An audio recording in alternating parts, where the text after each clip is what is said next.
আজি কিছুদিনৰ পৰা আমি দেখিছোঁ লখিমপুৰত য'তেই খালী মাটি আছে, য'তেই খালী চৰকাৰী ভূমি আছে, তাতেই একাংশ সন্দেহযুক্ত বাংলাদেশী মিয়াই ঘাটি স্থাপন কৰিছে। আৰু এই সন্দেহযুক্ত বাংলাদেশী মূলৰ মিয়া মানুহখিনিৰ উচ্ছেদৰ কাৰণে, অবৈধভাৱে বেদখল কৰা ভূমিসমূহ মুক্ত কৰিবৰ কাৰণে বীৰ লাচিত সেনা অসমে জন্মলগ্নৰে পৰাই আমি দাবী উপস্থাপন কৰি আহিছোঁ। অসম চৰকাৰৰ মুখ্যমন্ত্ৰী ডাঙৰীয়াই কেৱল মাত্ৰ চমক সৃষ্টি কৰিবৰ বাবে উচ্ছেদ কৰা আমি দেখিবলৈ পাইছোঁ। কিন্তু ইতিমধ্যে লখিমপুৰৰ কদম ৰাজচক্ৰ অন্তৰ্গত কদম কছাৰী ৪,০০০ ভূমি এতিয়াও সন্দেহযুক্ত বাংলাদেশী মূলৰ মিয়াৰ কবলত আছে। ডিজু চাপৰিত প্ৰায় ১,০০০ বিঘা ভূমি সন্দেহযুক্ত বাংলাদেশী মিয়াৰ কবলত আছে। ইয়াৰ উপৰিও যিটো পুৰণি ট্ৰেইন লাইন আছিল আমাৰ লখিমপুৰত, এই ট্ৰেইন লাইনৰ দুয়ো কাষে এতিয়া অবৈধ বাংলাদেশী মূলৰ মিয়াৰ বসতিস্থল হৈছে। আৰু এনে একাংশ ঘৰ আমাৰ লখিমপুৰৰ সভ্যতা সংস্কৃতিৰ লগত মিল নথকা এনেকুৱা কিছুমান ঘৰ ইয়াত হঠাতেই আমি দেখিবলৈ পাইছোঁ। যোৱাকালি আমি সৈনিক সতীৰ্থসকলৰ লগত গৈছিলোঁ। এইবোৰ চাওক, আমাৰ লখিমপুৰৰ স্থায়ী বাসিন্দা মানুহৰ এইবোৰ ঘৰ হয় নেকি? আপোনালোকে লখিমপুৰত সংবাদ জগতৰ জড়িত ব্যক্তিসকলক আমি সুধিছোঁ আৰু লখিমপুৰবাসী ৰাইজক সুধিছোঁ, এইসমূহ ঘৰ আপোনালোকে কেতিয়াবা লখিমপুৰৰ ট্ৰেইন লাইনত দেখিছিলে নেকি? যোৱাকালি আমি যেতিয়া গৈছোঁ, তেওঁলোকৰ আমাৰ ভাষা, কৃষ্টি, সংস্কৃতি, সভ্যতা, আমাৰ সাজপাৰৰ লগত তেওঁলোকৰ একো মিল নাই। এই চাম মানুহে আমাৰ লখিমপুৰৰ যি সম্প্ৰীতি, এই সম্প্ৰীতি ধ্বংস কৰি আমাৰ মাজত যি সাম্প্ৰদায়িক সংঘৰ্ষ, যি কূট কৌশল, এইসকল মানুহে কিন্তু ইয়াত ঘাটি পাতি তেওঁলোকে অসামাজিক কামত লিপ্ত হৈ আমাৰ লখিমপুৰৰ সামাজিক পৰিৱেশ বিনষ্ট কৰিছে। এতিয়া আমি মুখ্যমন্ত্ৰী ডাঙৰীয়াক প্ৰশ্ন কৰিব বিচাৰিছোঁ যে আপুনি কেৱল মাত্ৰ উচ্ছেদৰ নামত চমক সৃষ্টি কৰিলে নহ'ব। লখিমপুৰত এতিয়াও প্ৰায় ১০,০০০ ভূমি VGR PGR বনাঞ্চলৰ ভূমি এতিয়াও বেদখল মুক্ত কৰিবলৈ বাকী আছে। এইসমূহ কেতিয়া আপুনি বেদখল মুক্ত কৰিব সেই কথা স্পষ্ট কৰক। আৰু দ্বিতীয় কথা হ'ল, আমি যেতিয়া এই সন্দেহযুক্ত বাংলাদেশী মূলৰ মিয়াৰ কথা কওঁ, তেতিয়াই আমাক একাংশই বিজেপিৰ এজেণ্ট সজাবলৈ চায়। আৰু যেতিয়াই ভাষিক সংখ্যালঘুসকলৰ কথা কওঁ, তেতিয়া আমাক কংগ্ৰেছৰ এজেণ্ট সজাবলৈ যায়।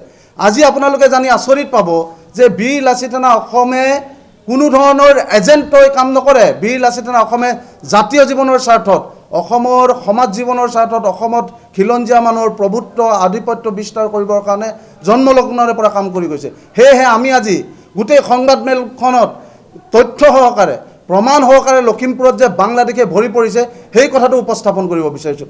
এইখন এখন চাওক, এইখন এখন জমাবন্দী, এইখন এখন জমাবন্দী ৰাজচক্ৰ উত্তৰ লখিমপুৰ আৰু গাঁও হ'ল বান্ত বঙালী। এই বান্ত বঙালীত ৪জন ব্যক্তি, তেওঁলোকৰ পট্টা নম্বৰ হৈছে ২৮।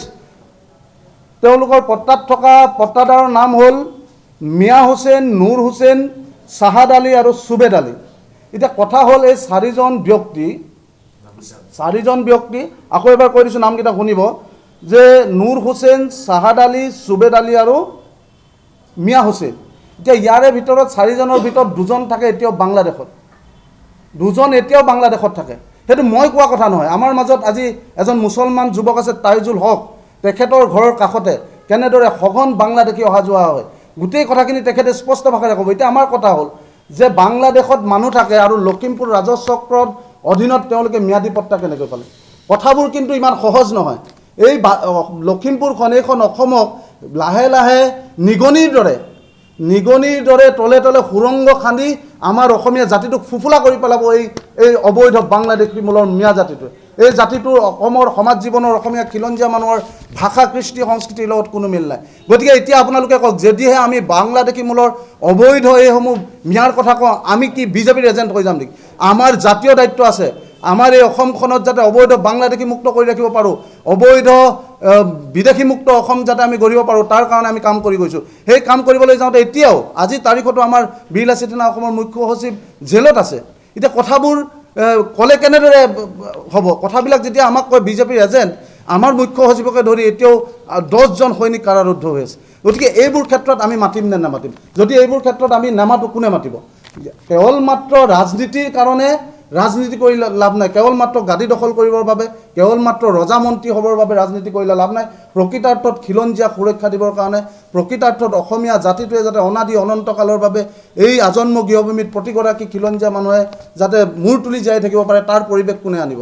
গতিকে মুখ্যমন্ত্ৰী ডাঙৰীয়ালৈ আমি আহ্বান জনাইছোঁ, কেৱল মাত্ৰ ভাষণৰ ফুলজাৰিয়ে চমক সৃষ্টি কৰিবৰ বাবে উচ্ছেদ নহয়। এই অকল বাংলাদেশীক আপোনালোকে অতি শীঘ্ৰে যদি উৎখাত নকৰে, এওঁলোকক যদি ডিটেনশ্যন কেম্পলৈ নপঠায়, বীৰ লাচিত সেনা অসমে ২৬ জানুৱাৰীৰ পিছত আমি নিজেই নিজাববীয়াকৈ, বীৰ লাচিত সেনা অসমে নিজাববীয়াকৈ কিন্তু ব্যৱস্থা ল'বলৈ আমি বাধ্য হ'ম।